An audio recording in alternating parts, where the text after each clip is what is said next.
एका मीडियम बजेटमध्ये तुम्ही एखादी लक्झुरियस कार शोधत असाल तर कियाची नवीन लॉन्च झालेली सिरॉस तुमच्यासाठी आहे. या गाडीमध्ये तुम्हाला मिळणार आहे ADAS level 2, 6 air bags, 360 degree camera, पॅनोरॉमिक display, पाय ठेवण्यासाठी मोठी अशी लेग स्पेस, व्हेंटिलेटेड सीट्स म्हणजे वरून तर एसी आहे, पण या सीटच्या खालून सुद्धा तुम्हाला थंडी हवा येणार.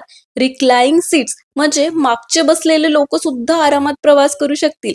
465 लिटरची मोठी अशी boot space, panoramic view, dual pane panoramic sunroof, LED lights आणि सिरॉसचं इंटेरियर तर बघा ना, किती प्रीमियम आहे. एवढ्या कमी बजेटमध्ये तुम्हाला एवढे सारे फंक्शन्स या गाडीमध्ये मिळत आहे. मग लवकरात लवकर ही रील शेअर करा त्यांना, ज्यांना नवीन गाडी घ्यायची आहे, आणि दिलेल्या नंबरवरती कॉल करून आजच आपली बुकिंग निश्चित करा. धन्यवाद.